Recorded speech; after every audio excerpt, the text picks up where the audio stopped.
Okay. At, at okay. At least have you used an LLM, prompted it, got a response, like an input output response.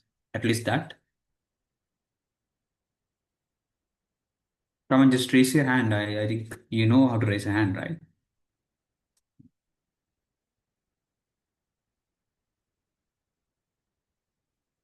Anyone? Okay, we have one. I just want to understand what sort of participants we have so that I can tailor the content based on your understanding. Okay, just two people. Okay, cool. Um, so for example, like if you have used LLMs before, right? Be it OpenAI, Gemini, Llama, any sort of it, right? Um, so basically what you do there is you process language, right? So it's you processing language. Basically, in the initial stage, what they developed is more like a um, next token completions. We call this completions. Basically, you input or like some level of wordings, and then it helps you to complete that sentence or a paragraph and so on. So we call this as completions. That is what you saw in the models before ChatGPT. So what you saw with ChatGPT is chat completions. So that's when chat was introduced. People start using mainly LLMs for chats. So basically, chat was the um, main interactions when it comes to with LLMs. Then things kind of started, and I'll go ahead and then you will understand why we need function calling and so on. I think I was introduced, I'm not gonna go in details. Um, yeah, probably you know me already. Um, yeah. So before function calling, like what did people do, right? Like why did the need for function calling arise, and what did people do? So, for example, I have two scenarios here in which people were using LLMs for taking actions specifically.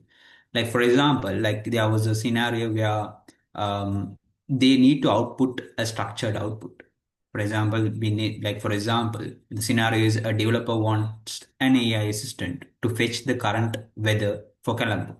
So if you go and ask ChatGPT or the any language model by prompting it, what is the current weather for Colombo?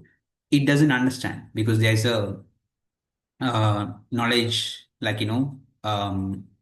barrier, like in terms of how long the information is known for it, right? Like it is trained on onto up to a particular date. So then if you try to identify or like information which is after that particular date, then it becomes a problem where you will not be able to get those information, right? So in that time, you need to provide that context, provide that element of information for it to understand, okay, what is the weather today, right? So your prompt is, what's the weather in Colombo today? And the LLM output is the weather in Colombo today is sunny with a high of 30 degrees and low of 25 degrees. Say you input the information using some Python function, like you generate, like identify, um, maybe it's a custom information, or you kind of use a weather like kind of a function, and then try to identify, use an API call to kind of weather application, and then you get that input, and you pass it inside the prompt. So you passing basically you're passing inside the prompt, right? But this output will not be like more of a structured output where you can utilize it to take any other actions. It's basically like gonna be a similar text, right? This kind of introduces certain challenges like inconsistent output formatting, where you can't use this, for example, um, you can't use this 30 degrees and 25 degrees to do a calculation and say what's the average, right? Say if you want to calculate the average and say, okay, between 30 and 25, the average is 28, 27.5.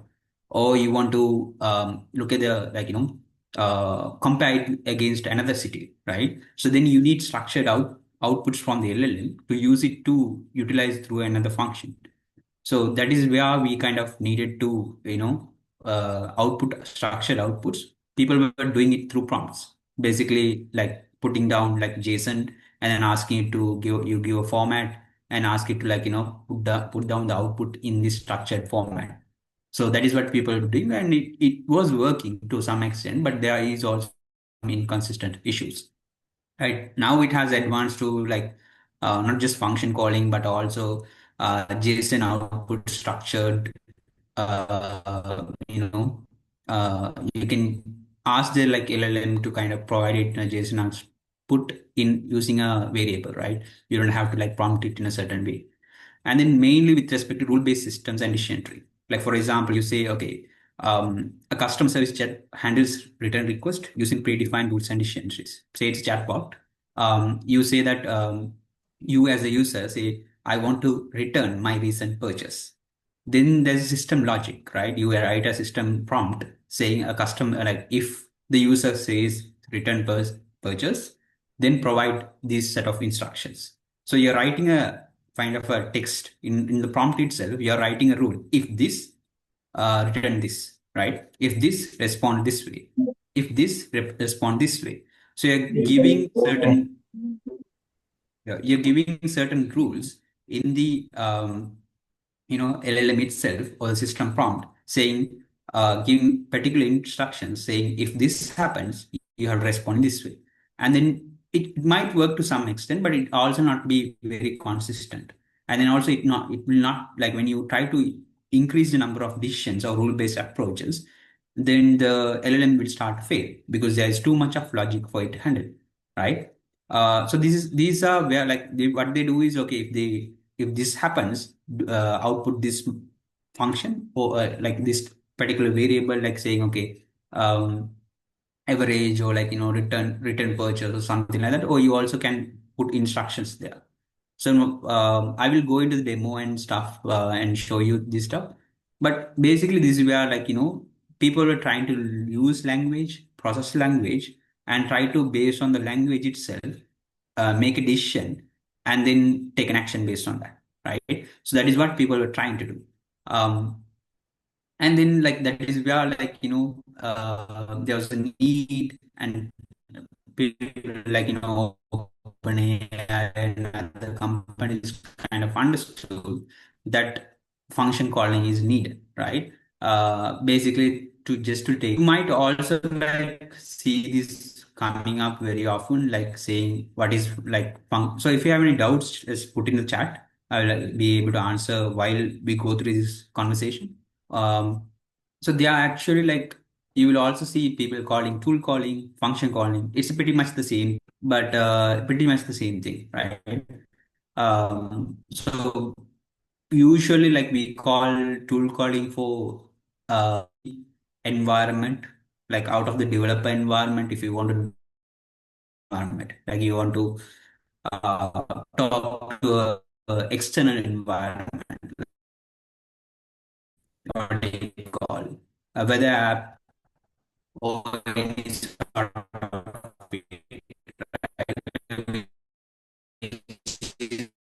um, that is more called as tool call. But when you build certain functions within your and develop addition, so any sort of the things which might happen within the development environment, it could considered more like a function call. Um, okay, so if I just put it there so that you can read it if you want. So, for example, like the user comes and says, check ice cream eating habit as done, right? So, for example, like um, whether ice cream eating is good or something like that, right? Um, and then what is your and you ask a question like, for example, is eating ice cream is a good habit, right? And then probably like we'll assume that this triangle, these pentagons are like more like what do you call it? Processing systems, right? And these are like more like decision makers. So what happens is it identifies, okay, what sort of tool to first of all I need to like, call. Like given this input, what sort of a tool I should call, right? That you might have different set of tools in the AI like system of tools. So what are the tools? What are the tools available for this? Or even should I call a tool or not? Is also a choice here, right? And then when you're passing a tool like a function, you know that each function has its variables, arguments, right? So for example, say you're adding two number, doing an operation on two numbers. So you have the one number, another number, and the what sort of operation you want to do. So it has its arguments, right? And then also the function, like what sort of, so this function is has arguments, but what is the actual function? So you should also identify that.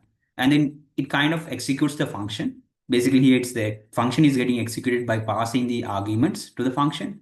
Basically, how you would run a function, right? If you want to run a function, you will call the function, input the arguments, and then you run it, right? Similarly, the AI system will kind of use the arguments, pass it on to the function, and then run it, which will provide the analyze the so this output from the function will be pass it on again to the LLM, where to analyze the result, and using that result, it will answer the it will provide you a reply, right? So this is basically what's happening in the function calling.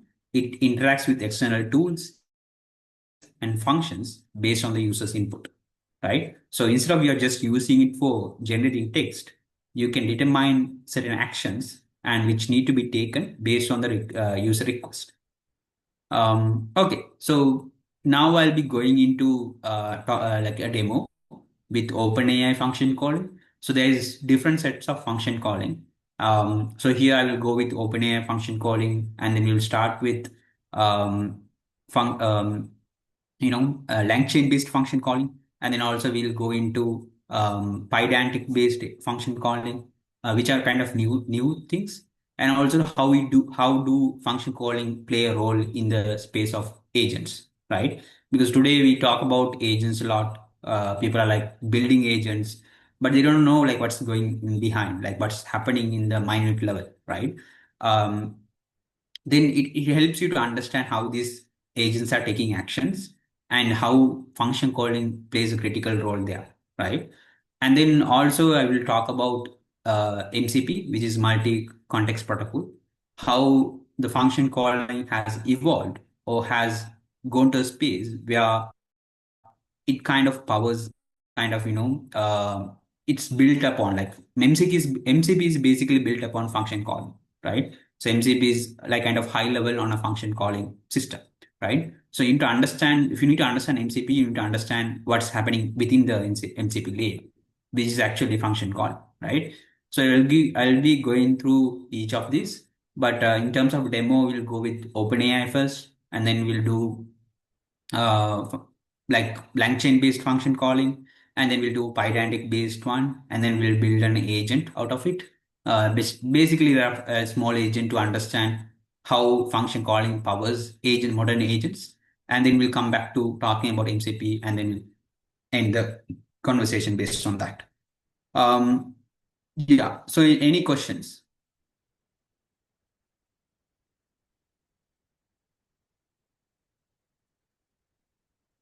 Um, yeah. So for example, like I'll put this on chat.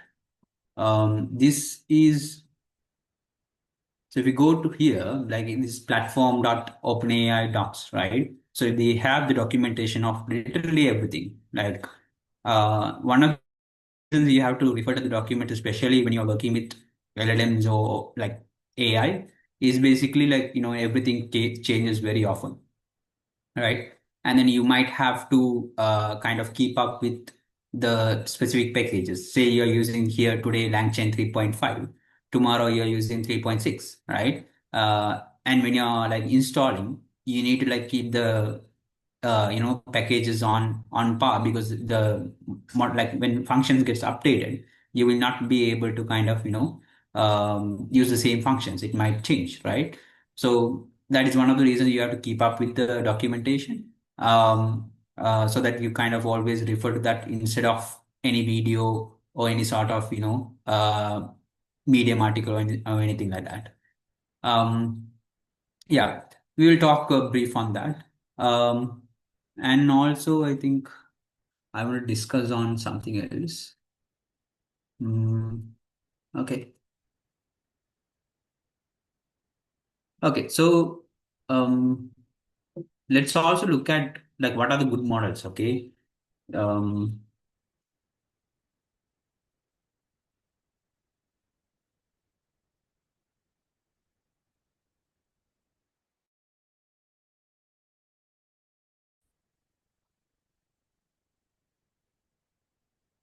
okay. So if you go into this particular link, I'll share these links in the chat.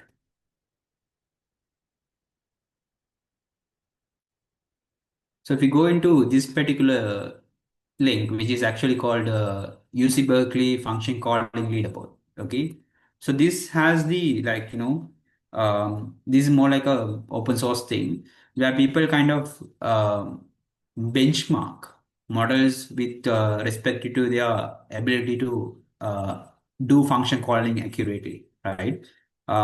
They have multi-turn function calling, single-turn function calling, hallucination measurement. Um, and also in terms of latency, how much time does it take to process and call a function, right? These are like models which are particularly trained for function calling, so I'm not going to look at it. But if you look at here, it's like for now, what best model we have is actually 2024 11 20, right? Which is actually this particular dated model is the best model out of there for function calling. And then you also have this prompt wise. We have GPT 4.5, which is kind of lower than 4.0, 4.1. And then we also have O1, 4.1. Like there are a lot of models, but you see that GPT, so Quen 2.5, Gemini. So those are models there. But you see that most of the OpenAI models on the top, right? This is also one of the reasons industries use of OpenAI models a lot because of this reason benchmarks as well. Any questions before we move on to the demo?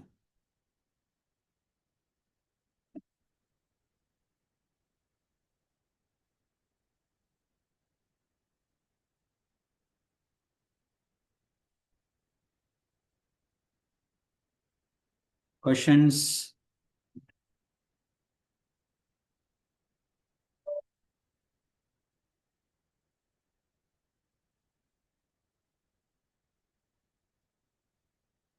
You can put in the chat.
No questions?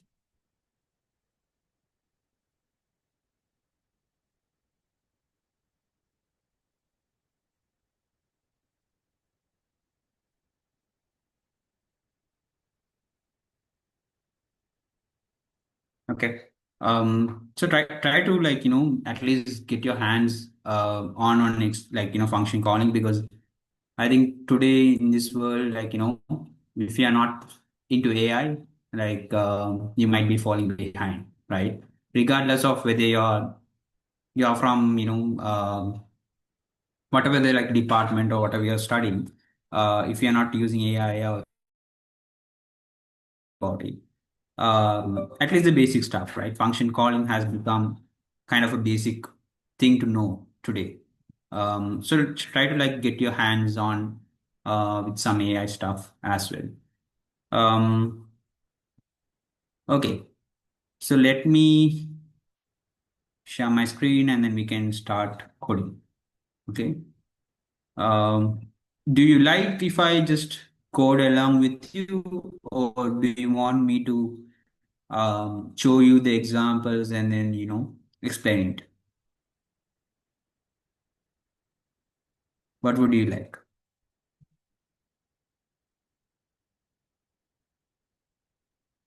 Guys, any response? Do you want me code so that you can work with me along the way, or do you want me to kind of just show you the examples and then move on?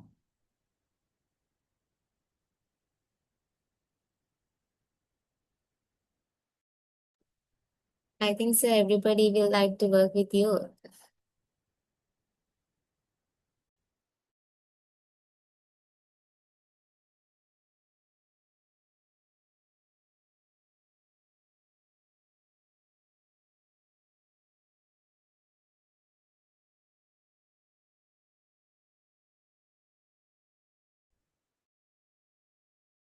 What do you like?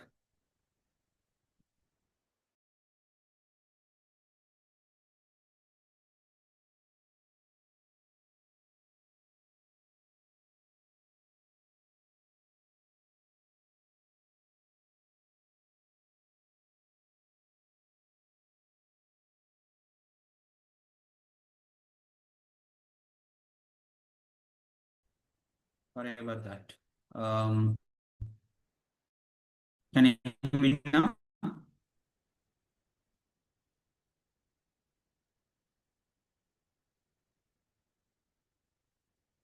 Okay. I'll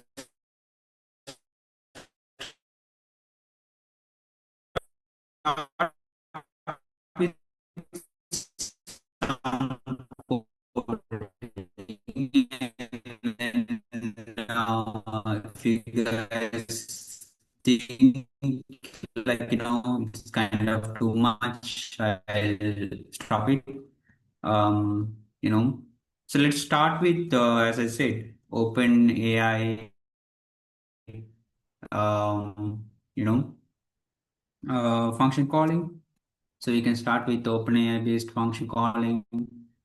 I'll create an env file, uh, functions dot probably a main file. So you create a Grok account, do it for free, and then you can just simply paste it like equal blah blah blah, right? And then so we're gonna like define the function and then start using it. Okay. So first of all, like since we are using Grok, right? So we are gonna use Grok for the like model. So we can just so I'll also define um, yeah. So I also define requirements.txt basically to kind of uh, put down the requirements here.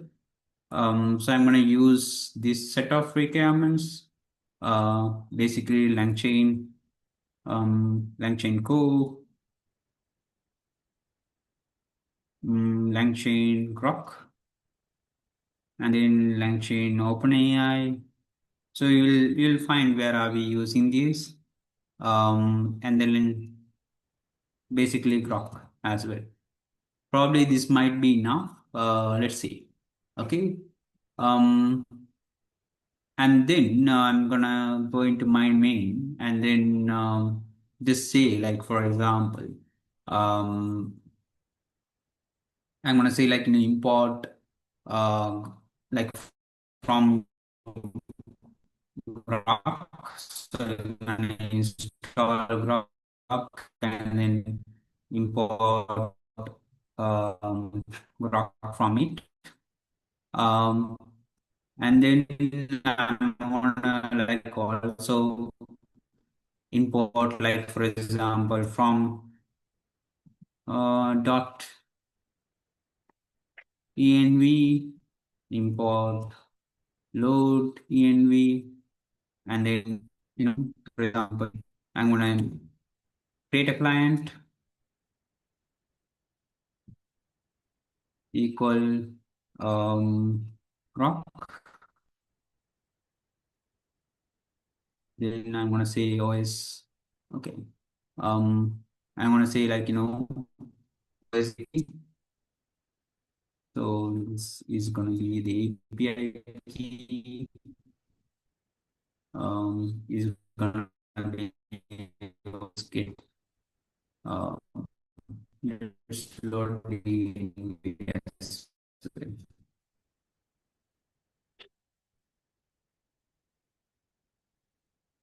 So we're gonna get the file as well. Um, so I'm gonna do import OS. Um, I'm gonna go slower so you guys can catch up. Then I'm gonna like get this name and put it here. Okay, so this basically create on, it's kind of a general way of how you can define an LLM, right? Client. So basically, this acts as a class where you can use multiple functions with it, which is coming from Grok, which are since we are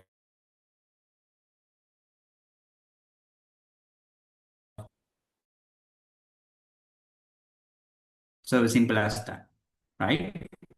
Um, and then what I'm going to do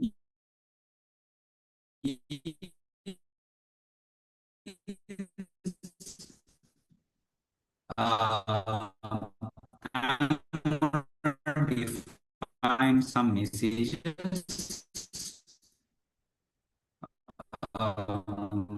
basically to kind of, pass it on to my uh, LLM, right? So here there is actually like we can like do different sets of types of roles. So one is like system, um, and sorry, and another. So system has a role which might go along with the system. So it includes the system prompt. If you have heard of given understanding on how should the LLM should behave for a particular application, and then I'm gonna use user. So another role is user, and then I'm gonna define the content for it. So basically, like these two are the things. Um, yeah. So sorry. Okay, so this will have the system prompt and this will have the user prompt. I'm gonna, you know, assistant. So basically, like you are a helpful assistant that can help with the task and answer questions. I'll first of all I'll kind of get rid of this, but yeah, we can just get rid of this. Um, yeah. So then you kind of have these models that like system prompt and the user prompt has to go inside this, which has to come from the user. It can be what is as capital of France, or it can be anything like that. And then you call the model. Okay. So you call the model is like response, client, check completions, create, llama. We are going to use llama 70B. So model size is 70. So you have multiple models in Grok. So you can use any of it. I'm going to use 70B8192. Pass it on the messages. Um, Temperature, maximum tokens, these are not needed, but let it be. Okay. And then I'm going to also use tools. I'll define tools functions later. And then also tool choice is going to be auto. Okay, so we need tools here. So basically, we need to build the tools. So which is actually the functions, right? Which might come from the functions.py. So from functions dot functions import tools. Okay, so here I'm going to go and like define the functions here, right? Some of you can read the documentation where you can understand everything of what I'm speaking here is there, right? So I'm going to define two functions here. So this is particular way of defining functions for OpenAI, right? So I'm going to do do you guys think I should go fast, or if even if I'm faster, or should I go more faster? Just let me know. Okay. Uh, take away, like say, like for example, we are defining a function like to take away order. Okay. Um, and then we're gonna pass the like food item. Um, it's actually a string. I'm not gonna say a quantity. Uh, we can mention the quantity. Um, and then it's gonna be output would be more of a string. Yeah, and then I will just say return. I will have uh, we don't have to say this, but I say your quantity of food items for takeaway is ready. Okay, so they are ordering for a like this is basically a someone ordering a food item at your restaurant. Okay, and then they're using a chatbot to order, right? So they can say okay how much quantity and food item they need, and it will automatically kind of use this function to process a request to your application or your business and say, okay, uh, this person like wanted this much quantity on this food item. We are gonna like process it for a takeaway, right? So it can be used in places like that. And then I'm gonna also use like for example online booking. Say they want to book for a uh, they want to book for a table or something like that. So let's say we are just using day, and then we are going to use time as two numbers, number of people. Yes, we can. I'm going to keep it simple, and then I'm going to output string as a response, right? And then your table is booked for day and time. We'll say no need to um, reconfirm. Please uh, mm, yeah, arrive on time. Just gonna say that. So because sometimes the LLM might kind of come and back and check for this after the tool call him. So that's why I'm gonna add this. So this is the important part. You define the functions. So these are like generally how you define functions when you're doing basic coding, right? But we kind of take those function and pass it to tools. So we pass this as we kind of create some function called tools, and inside that we kind of create an array saying tools. Okay, so here we don't have to do that. Okay, so thanks to cursor. So here we see that we're creating a function. The function name is takeaway orders. Use this function kind of to I would say like use this function uh, to order food for takeaway. Okay, and say pick up because people can use different wordings, so we need to cover some of it. And then I'm going to define the parameters. So if we see the parameters, it's going to be food item and quantity, right? So you can also define what is this parameter. For example, the type and the item as well, right? The name of the food item, the quantity of the food item. So what happens is when you're processing through the LLM, it will understand I need to get a string, I need to get an integer. What is this parameter? So it kind of the more descriptive and the more like you don't have to be very descriptive because these are like very simple things. But based on your function, we will go for advanced functions, and then you might have to kind of define more important functions as well, right? define more like, descriptive functions as well. And then I'm also gonna like, okay, I'm gonna close this function and I'm gonna define the next function. Yeah. Okay, so this is gonna be the online booking function. Use this to function to book tables online. And then I'm gonna say the description, the day of the booking, the time of the booking, return tools. Okay, so that's it.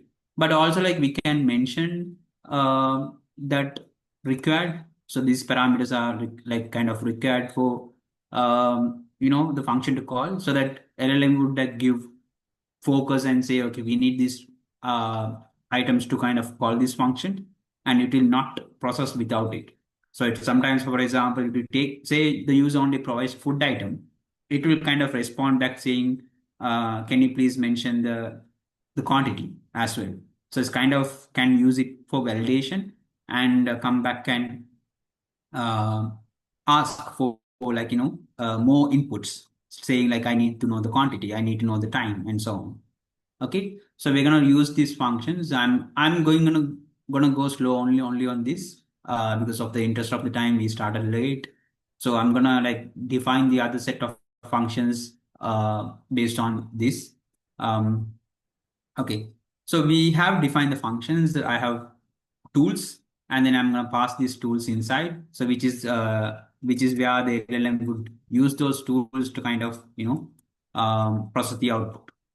Um, Okay.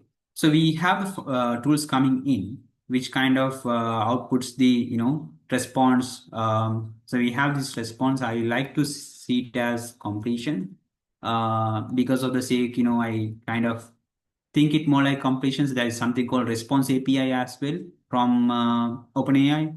So that's why I kind of don't want to mix it up. Thing. So it's known as completion. Let's say it's number one. Yeah. Okay. So let's see what happens. Okay. Let's see what happens here. I'm gonna just run it. I'm gonna say conda. Hmm. Okay. Let's open a command prompt. Okay. So let's say conda create name demo. Mm, Give it some time. Okay. I'm gonna say yes. And then I'm gonna say conda activate. Am I doing it right? Um, okay. Hmm. Conda activate demo. So I'm gonna do it that. Then activate conda is activated. I'm gonna do pip install minus r minus dot txt. Okay.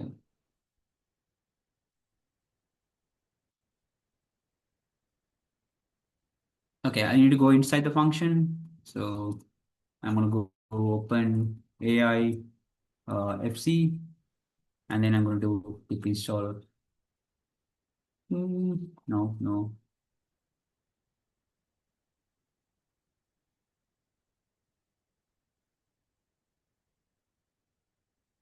Pip install requirements dot txt should work. What's wrong? Okay, understood. Okay, so we're going to install the like dependencies. We kind of put it here so that we can run the function. So I have installed them. Now it's a matter of running, saying Python. Um, hmm, yeah, Python main dot py. Okay.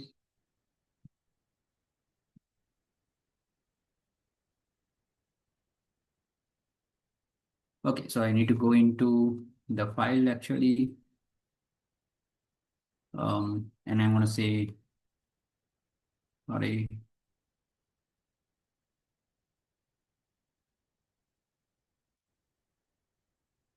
Okay.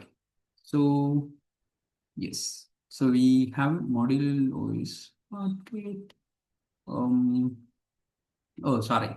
So we need to here not use get env instead of env. Okay. Mm, why is this? Oh my God. Okay.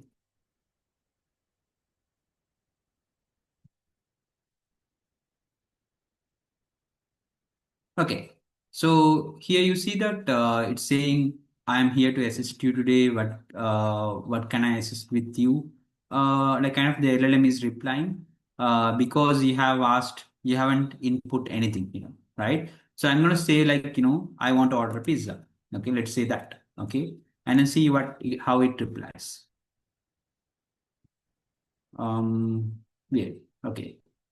So I'm gonna say not this. I'm gonna say uh, completion. Just gonna say completion. Okay.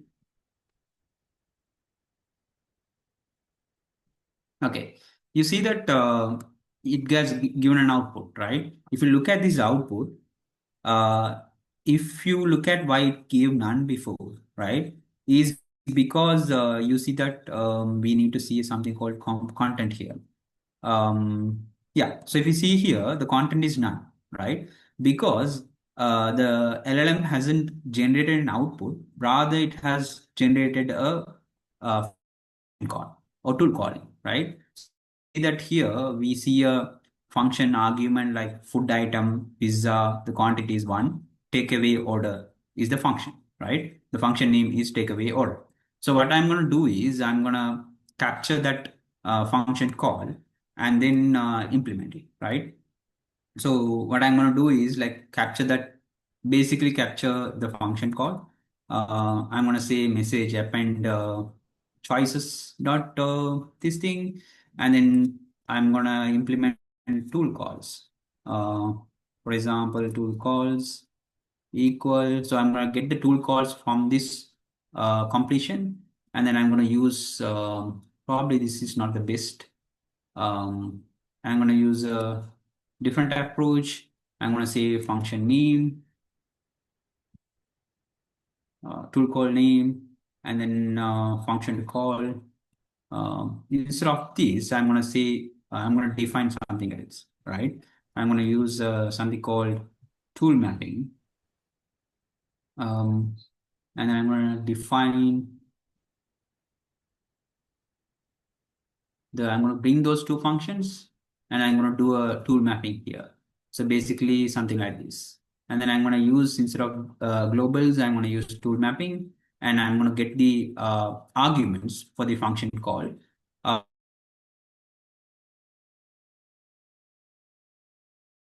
I would like to do args equal JSON dot loads function call. Okay, so I'm getting the functions here. Yeah, so I'm getting the function arguments here and the function to call, and I'm not going to execute the function here, but rather I'm just going to say, um, I'm going to say result equal function to call. I'm going to pass the arguments here. So I'm taking the function name exactly, which is from here, and then passing the arguments within it, right? Which would actually go ahead and implement the function. So now I'm going to like run it again. So now you see that your one pizza, like your one of pizza for takeaway is ready, which is coming from this particular function, right? So what has happened is LLM has gone, implemented this function and retrieved the return result from it, right? So if I update this, then I'm gonna like do something here and update here, and then I'm gonna again run it. You see that the response will be also updated, right? Please pick it up, right? So as I changed here. So what is happening there, right? So I'm gonna put some more printing options and so on for you to kind of understand what's actually happening in the background. So I'm gonna like add some color functionality, just to kind of show some printing colors, and then also kind of print the messages so that it's more clear to you. So I'm using the messages from the user and printing it as white. User request is in this color, and then also I'm gonna print the tool call to show you there's a tool call happening, which is gonna come from you know completions one. um, yeah. So completions one, choices message. I'm going to dump the model to kind of show you what's happening, and then from there, we're gonna look at the um, arguments, basically like what's happening before the function is kind of called, right? So we're gonna get those. Let me implement again. Okay, so this is a nice way you can visualize. So if you see here, so user said I want to order a pizza, right? Okay, how many people are we having? Is it less than 10? Okay, we have people going on. Okay, so I want to order a pizza, right? And then it kind of responds as saying, a tool call. Basically, you see that it has an ID, it's from the assistant. Um Okay, why does it call null? I really don't know. Okay, and then the name is takeaway order, and then you see these arguments here, right? The one of the argument is food item, which is pizza. Another argument is quantity, which is a number, right? And the type is a function. So you identify this is the function call, and then function execution. So what happens is it takes this. This is the function name, and these are the arguments. So you see that here and the response. So what happens is this response is not what you want, right? This is basically what goes to the function and it outputs the function. So here it might be any sort of uh, operation, right? It might respond something, but you want to answer the user question appropriately. So what you would do is you would go ahead and messages, you will append that, and then you will um, do something like mm, yeah, I'm gonna do a more of I would say, mm, I'm not going to use role as assistant, but more of I would say tool, uh, as in like role, and then I'm going to pass the content and also the tool ID, and then I'm going to do another completion. So basically, I'm passing the output from the tool call back to an LLM, right? So then I'm going to also uh, print it out, saying, okay, this is the final, let's say, final response. I'm going to see capitalize it. Okay. Yeah, no need. Okay, so this is gonna give us the final response. And then I'm gonna add something mm, print. Um, no, don't need this color. Okay, I'm gonna say end of conversation.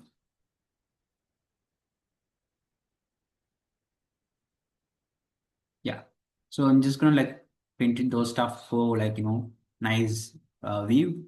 Okay, so you see that we have again. I'll do something different this time. Let's say we want to. Um, I want to book a table for two people on 26th May 7 p.m. Okay. Okay. So you see that I have the user request and has used the online booking as the tool, and use the appropriate information, the date and the time, right?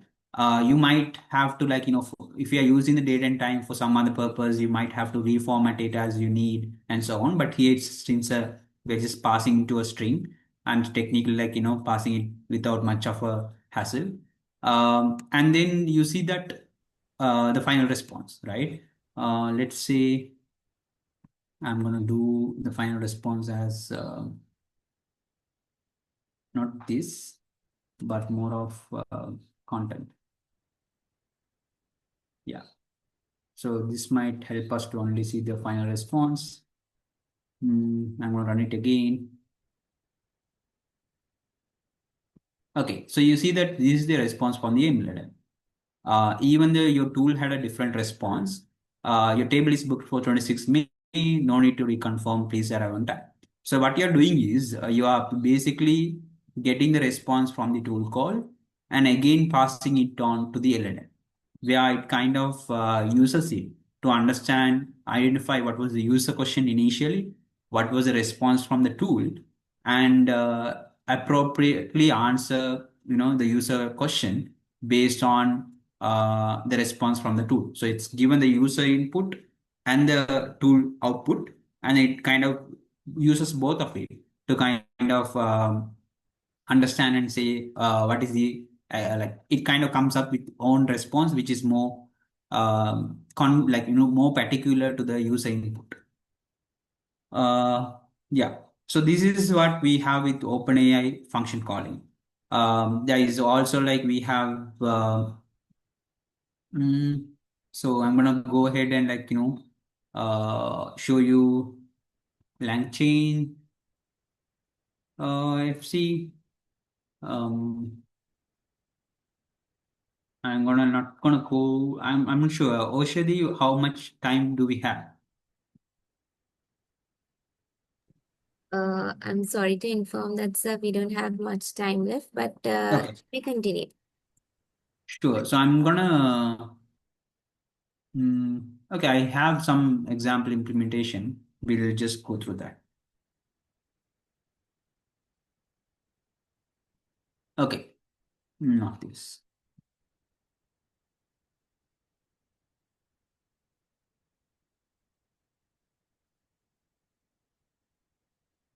Okay, let me open my.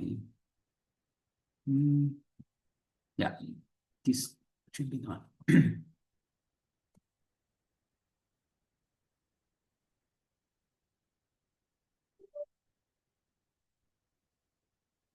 So I'm gonna go fast and finish it off. But let's see. Okay,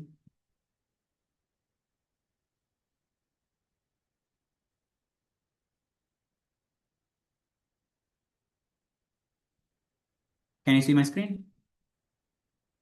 Okay, so we talked about OpenAI function calling, and then I'm going to go with LangChain for now. So what is the difference there, right? So you might use OpenAI function calling for some models, and some models it might not work because if you take Gemini, how their function calling works is different, how you should define parameters and so on. So I'm going to use something like LangChain Co here to kind of how you define messages is different. How you define models is different, right? So I used you saw that I used something called client, right? Basically, I created a client and then I started model. I put the model and I use the chat completions API, right? So here I'm not going to use chat completions. Basically, I'm using LangChain. So LangChain, I'm just going to create the model, which is the LLM, and I'm going to bind the tools. So I'm doing a bind tools using the functions, these two functions, right? And then I'm going to go in and like invoke them, like invoke the LLM. So basically, I'm passing the messages and I'm invoking it. So these are the messages. Here you can also use something called LangChain core messages, which has definitions like human message, tool message, system message, assistant. You have also like AI message. I think it should be AI. Yeah. So you have AI message. So there are like different forms of messages. So instead of you saying role, content, and so on, you can simply use this kind of approach as well. And then you don't have to like create a client. You can just simply attach the model and create a LLM, and then LLM can bind tools, and then you go ahead and like invoke it. So basically simple as that, right? And then you just simply like capture the like what was the like tool invoked and what is the arguments of those tools, and then you go ahead and run that tool call, and then just get the output. Similar implementation. So I'm gonna share this final file with you guys so that you can go ahead and play with it, or have a view when you're free. But just simply same thing, but we are going to do just doing it with LangChain because some models might not function with LangChain, OpenAI function calling, right? And also we define functions in a very different way. So here we use something called LangChain Co tools import tool, right? This something like this, and then what happens is, if you know this, what is this? It's the I don't get it. So it's how you like kind of put comments for functions, right? If you have used functions before, you do it. Nice, there's a nice name for it. I can't remember. Um, so what happens is you just define a tool, and then you can just basically like define the function of the tool, the input parameters, output type, and then you can simply use this as a description, and then you can do the implementation, put the output, right? So it's very easy compared to what you saw here in terms of defining a function, right? What you saw in OpenAI is much easier here. And then you also like kind of, using a different approach to run the LLM. Okay, so that is LangChain function calling for you. And then we'll go into Pydantic. So Pydantic is more like a framework. It kind of helps us to define like schemas which help us to define systems much easily. um, so here I have a different implementation. For example, I'm gonna go ahead and do ask the LLM to send an email like to these three people, Adam Luck, Sam Altman, Elon Musk, and so on, regarding my YouTube channel and stuff like that, right? Which is also like using OpenAI function calling. If you see here, I'm creating client, I'm using chat completions, because chat completion itself is from OpenAI. So that's why we are using OpenAI here. And then basically, I'm identifying there was a function call to send an email. I'm gonna implement that.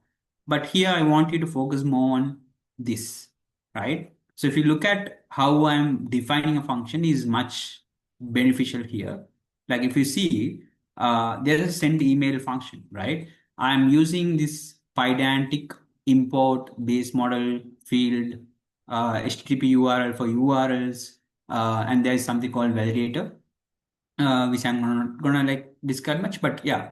So basically, you can define a model for your function, so which is very easy to kind of maintain, and also you can define easily, and also you can put validations. Like for example, what sort of values can go into send time.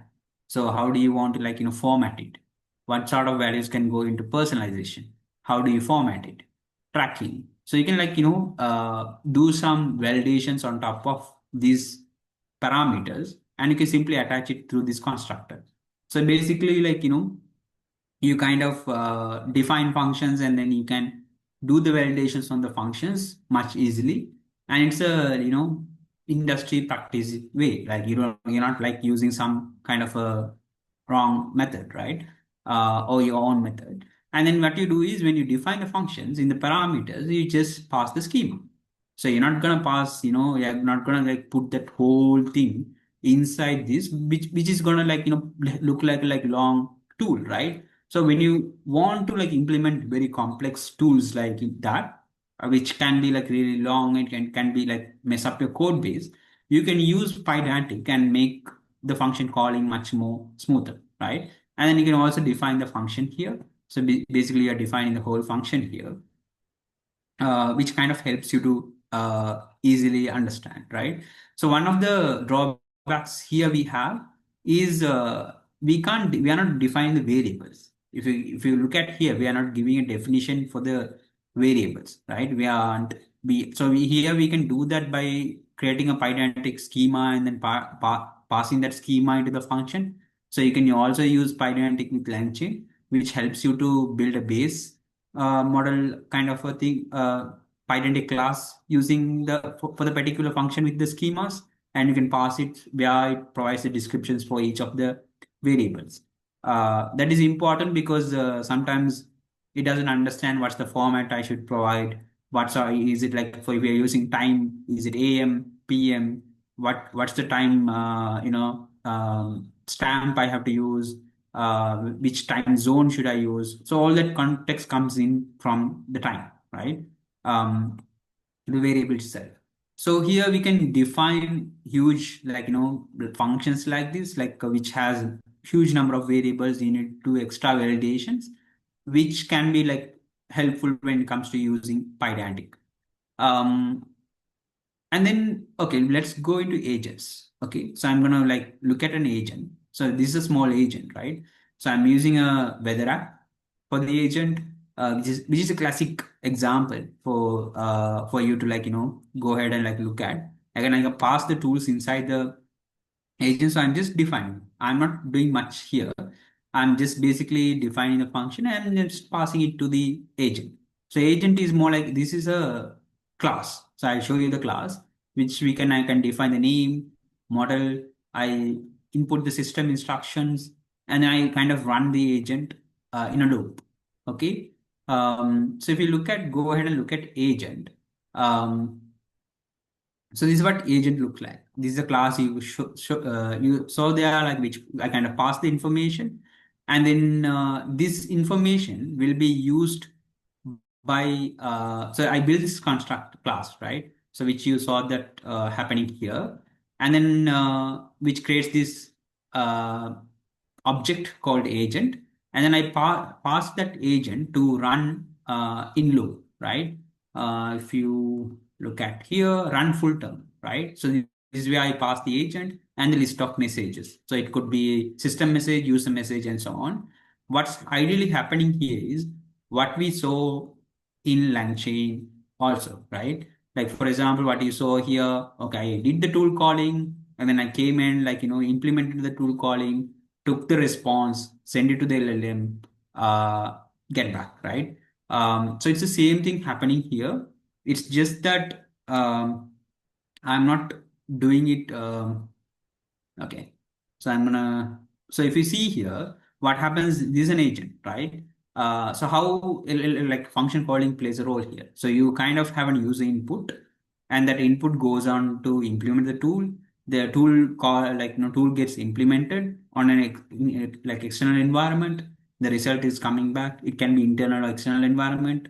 You get the tool implemented, you get the output to the LLM, and the LLM also saves the memory, right? Which is another operation, right? So this is an agent, like this is what we call an agent and everything. So it has a memory, it has a capability to process, and then also it has the capability to take actions, right? So actions is what powered by function call. So today's modern agents are like this, right? If you need to take actions, you need to build function calling and tool callings.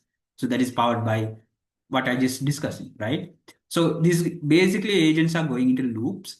So agents are loops. Basically, that's the concept, right? So what I have built there is taken this function and created a while loop. So yeah, so what you see here is a while loop, right? While true, and it's going in a while loop. So until all the tool calls are finished, it will go in a while loop and only break when there is no tool call, right? So when there is no tool call, the function will break and get you the response. Until there is a tool call going on, it will keep processing, right? And there's a function to just execute the tool call.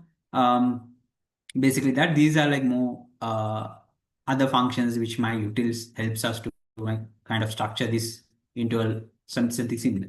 So here I have implemented something called full turn function or function call. We also have this from LangChain, which is from LangChain import import tool calling agent, I guess. I'm not sure it's from. Okay. So it's there's something called tool calling agent, which we use basically like you can implement that. So you have this tool calling agent with LangChain. So basically, what I have built from scratch is that same thing, right? Where you kind of use this tool calling agent. It's the same thing, but I have built there, right? Then you also have multiple agents you can use from LangChain. It could be like agents like React agent, what you see here.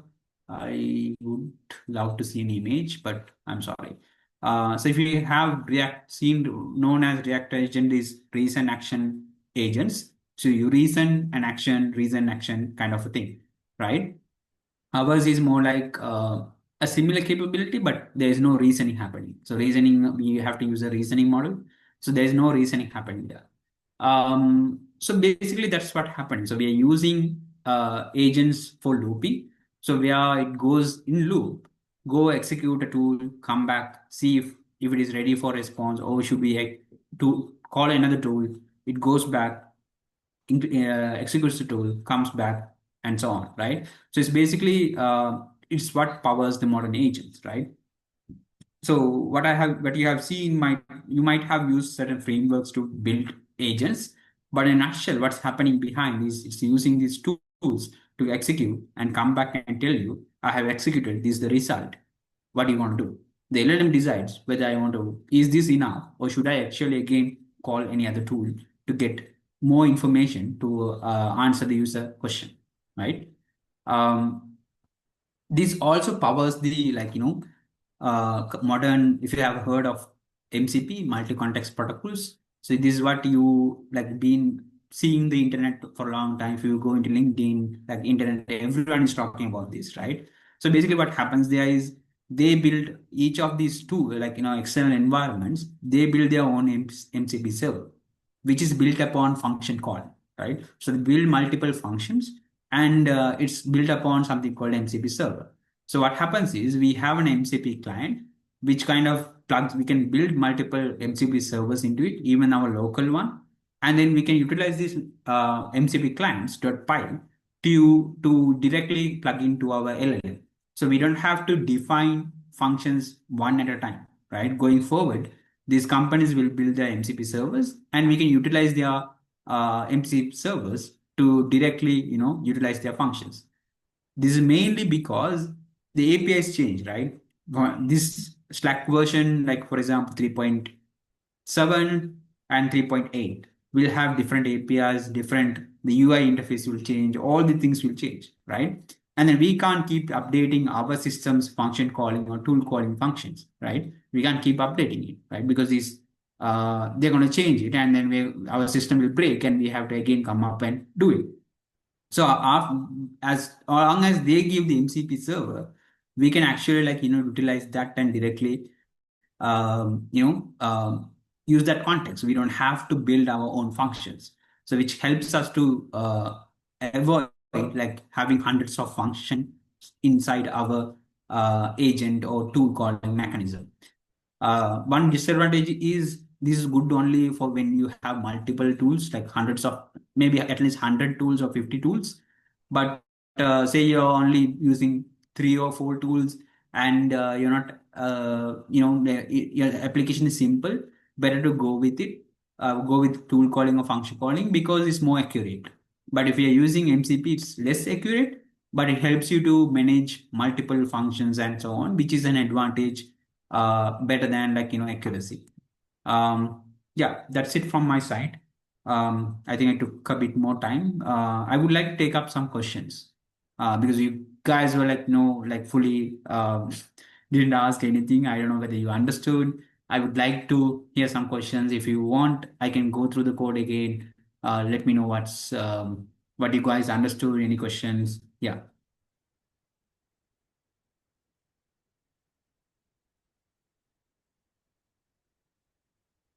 come on, anyone, speak up.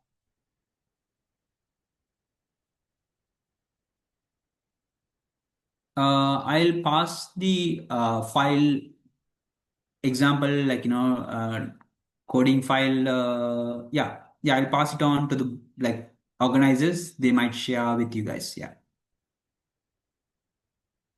So mainly people have problems when you use OpenAI or function calling, Pydantic with function calling and all. They mix it up. right? They mix up how to use it accurately. So even Gemini function calling is different. So all these models have different things, and then you sometimes might refer to different documentation, and you might mix it up, and it will cause a big issue for you. So understanding the fundamentals, understanding like how function calling works, how OpenAI function calling works, how can you can use PyDynamic to bring more structure, how agents works in the back. Um, all that is very important. I think few mics are on. Any questions?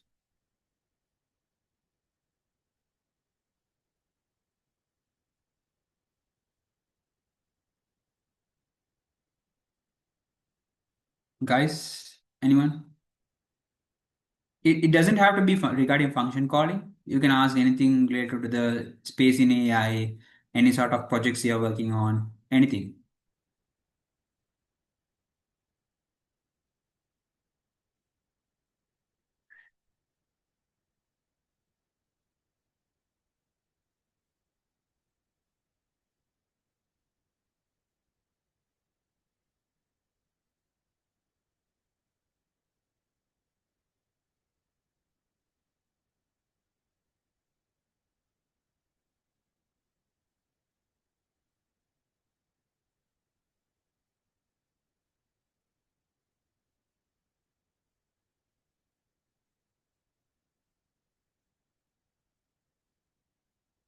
I'm not even sure you guys understood something, like whether it was useful, whether you learned something. I really don't know.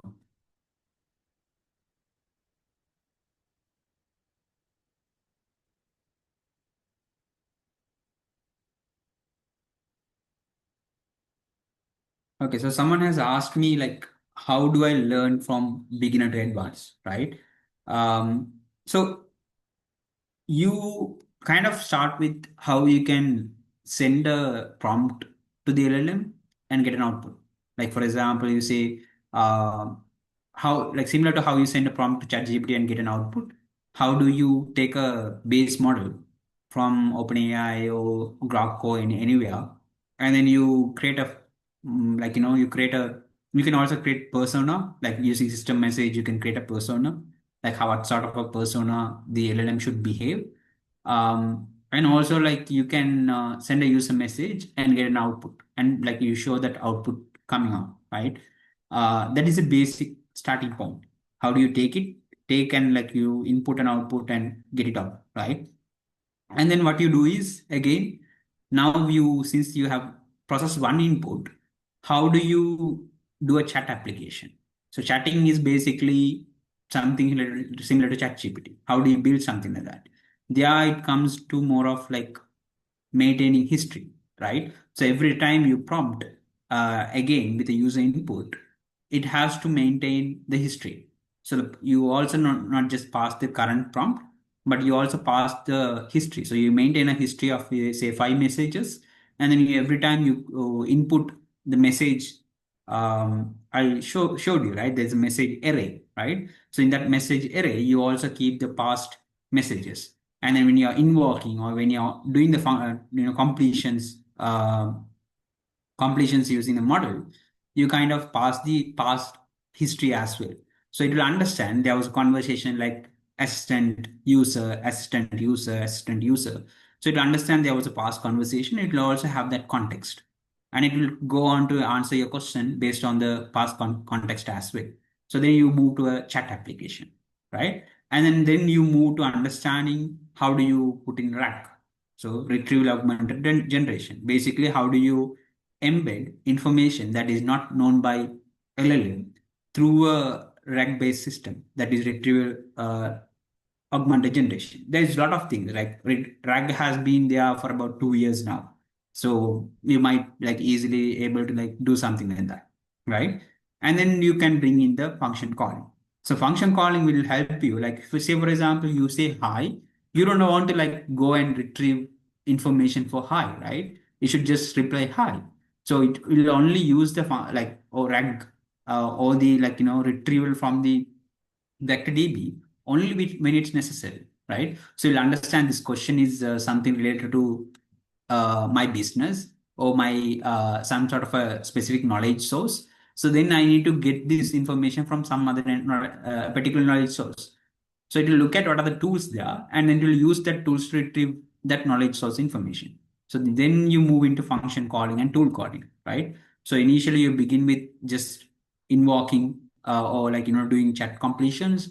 Then you build a chatbot, basically chatbot in the sense just chatting based on your past history, and then you build like a RAG application, and then you go on to build your function calling mechanisms within that application, and then you can more of build an agent where it has multiple tool calls, maintains a memory, does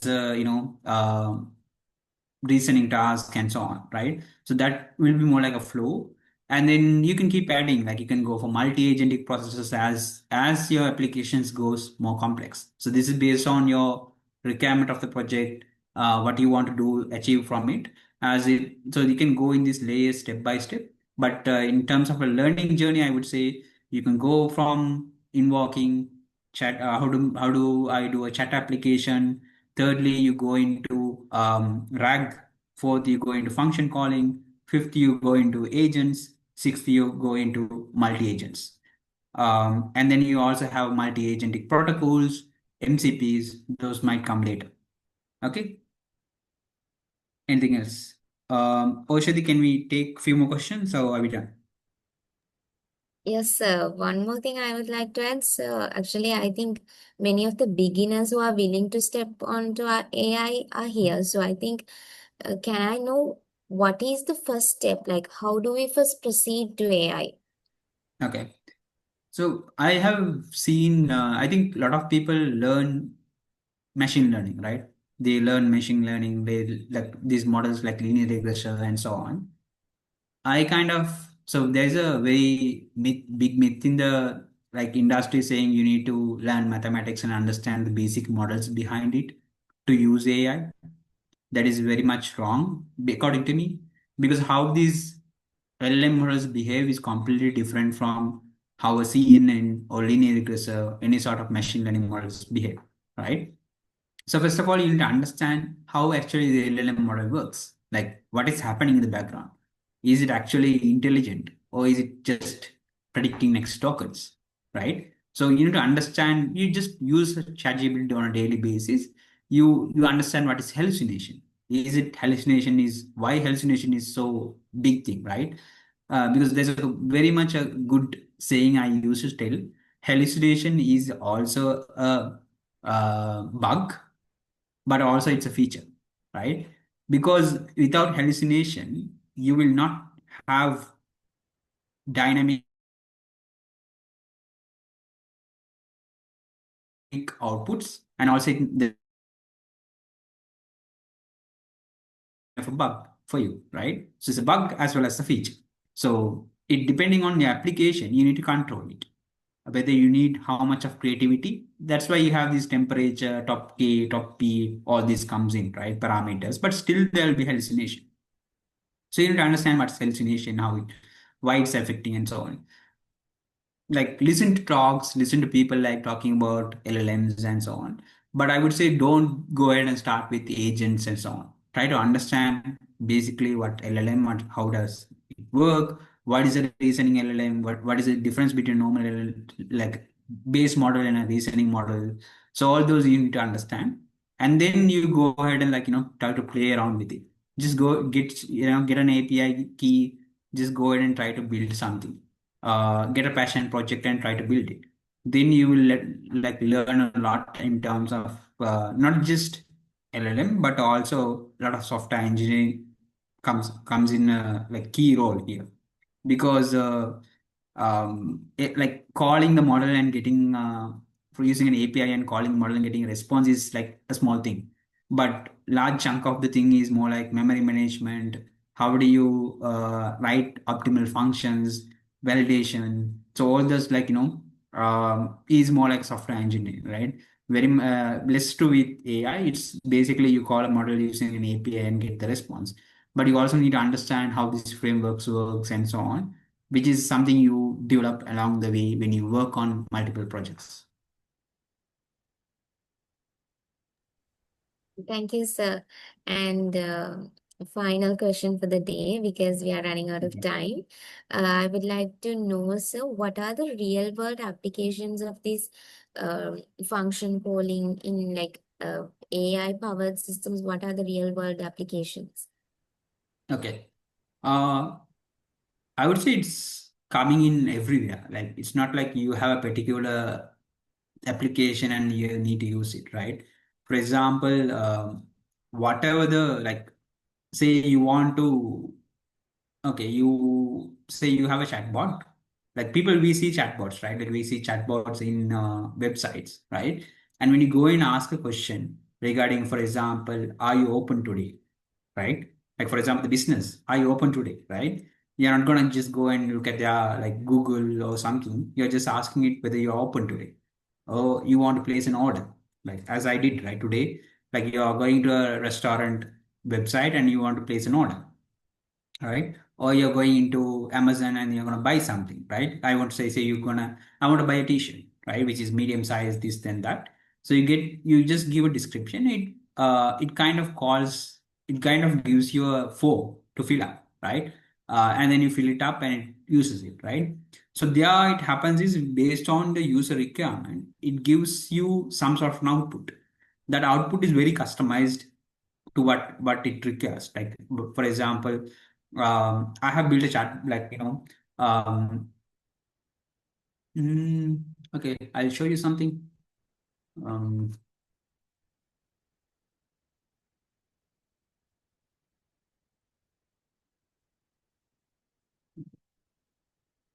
Let me show you something.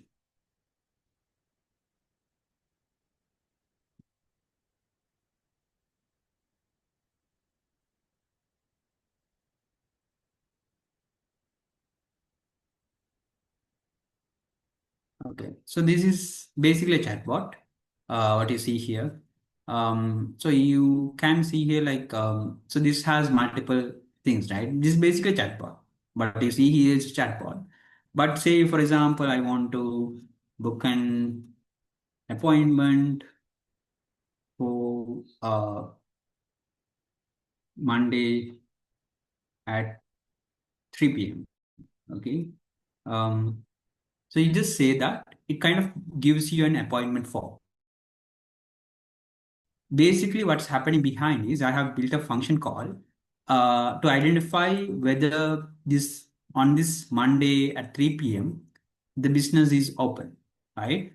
And then based on that, it will identify, okay, the business is open on this day, so I should send a appointment form. But say the business is not open on this particular time, it will say the business is not open. I'm really sorry. Can you book an appointment on another day, right? So we can build function calls based on this kind of scenario, but also like you can ask, you know, like information regarding, like for example, do you have parking? Okay, so for example, um, do you have parking? Right? So which is actually not related to your business, right? Yeah, the information is not there. But you see that this information, right? This is not related, this is not in ChatGPT, this is not in the internet. This is particular to your business, which needs to be stored in a rack platform, and then you need to query it based on your need.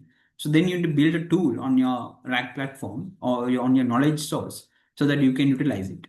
So these are like here I have two tools implemented, which are kind of complex in their like background, but it's just two tools, right? So which we can add more tools as the business requirement goes, right?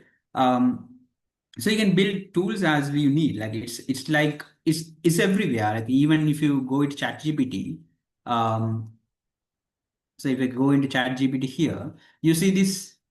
So this is actually tools, right? What you see here is tools. These tools, when you click tools here, why is this?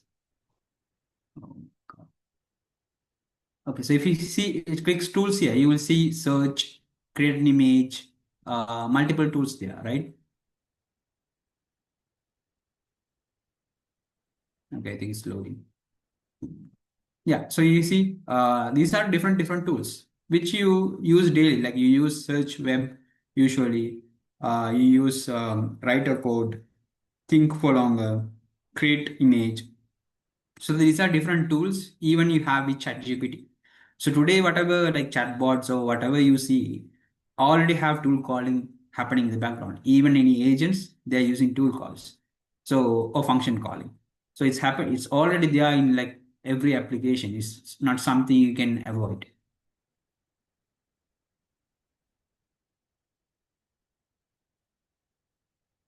Good. Anything else? Yes, sir, thank you. I think we're running out of time, unfortunately. So, thank you so much, Engineer Sayed, for that insightful talk. Actually, we learned so much, and we must admit the fact that it wasn't just an awareness session, it was like a lecture which taught us every bit. Thank you so much.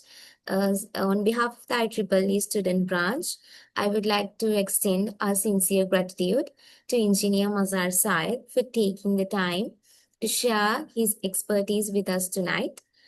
Mr. Syed, please accept our token of appreciation on behalf of the society.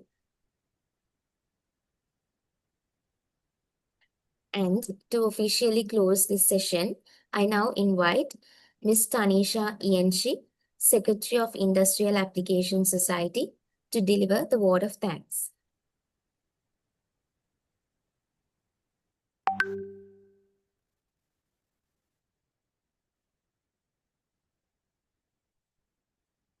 Hello, can you hear me?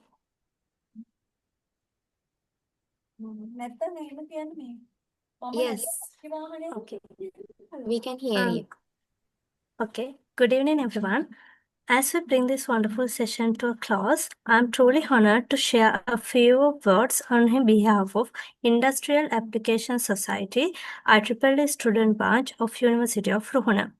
First and foremost, a sincere thank to our guest speaker, Engineer Masasai, for taking the time to share the thoughts with us today. Your talk on function calling language turned into actions was both enlightening and inspiring. We are incredibly grateful for the knowledge you shared and for helping us gain deeper understanding of this important and evolving area in AI.